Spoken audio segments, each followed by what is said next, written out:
one of these amazing stories, of which there are well over 100. And it is a true story that is known to every student of history in the land known as Lesotho. There was a great king, sir. The king's name was Muhlomi. Muhlomi was a priest king. He was a man who was both a healer and a king.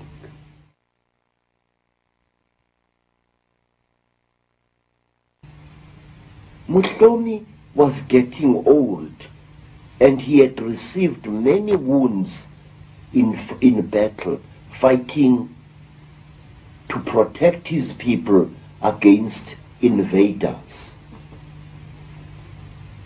One day, Muhlomi was in his house when somebody knocked on the door frame of the house. And Muhlomi asked the intruder to come in. And into their hut there came a frightening being, a being whose face was as white as the face of death, a being which wore a hood over its head, a being with unnaturally wide shoulders, a being who wore a long robe of sable antelope skin. This being squatted near the entrance of the hut in which Muhlomi was, and the being told Muhlomi that he was to take one of his golden earrings, the earrings of kingship, and go on foot for a long distance to find a young man known as Dipoko, and to give him this earring. But what are you saying, great one? Said Muhlomi, utterly terrified by this unearthly being. You are saying that I, Muhlomi, must go and find this boy and make him my successor? And the being said, yes, we, your forefathers, order you to do this. Muhlomi was thunderstruck. He tried to argue, because Muhlomi had sons whom he was hoping would succeed him after death. Now he was now being told to go and seek out a strange young man and make him future king of the Basotho people. And as Muhlomi tried to speak, the terrible tall being stood up in the hut and threw a handful of black powder on into the fireplace. There was a terrible flash, a burst of white smoke, and as Muhlomi shielded his eyes, the being left the hut. On the following day, Muhlomi told his people this in a council meeting, and the people advised Muhlomi to obey. You are the king, Muhlomi. You have been our king for a long time. You are blameless and you are as brave as a lion. But against the gods, what can you do? And thus it was that King Muhlomi was given a tame ox by his people, And he rode on the back of this ox, accompanied by 2 of his best warriors.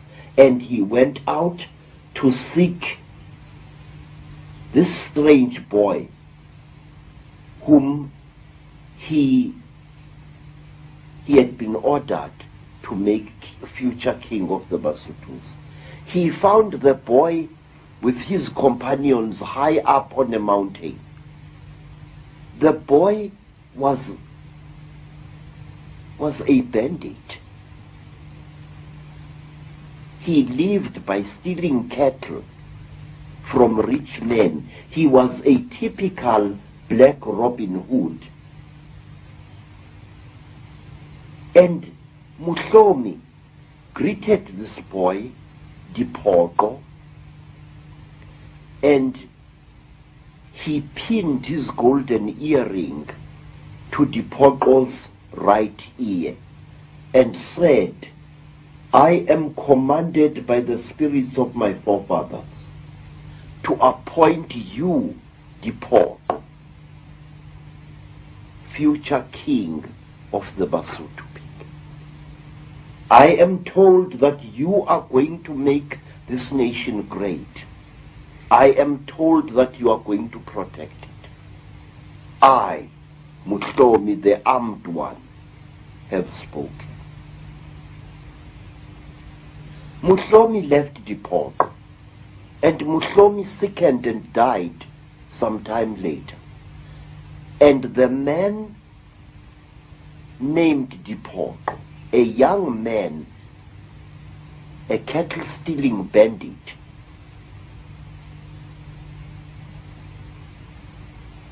became known as King Mushweshwe, the first of the Basotho people. As the so-called God had spoken, it so did happen. Mushweshwe, who had now discarded the name of Dipoko, which means disappointment, and assumed the name Mushweshwe, which means the barber or the beard shaver. Mushweshwe himself started seeing visions, and he started obeying the instructions of these visions that he should build a great nation out of the Basotho nation. He collected together all the fugitives who had fled from the wars in the Cape.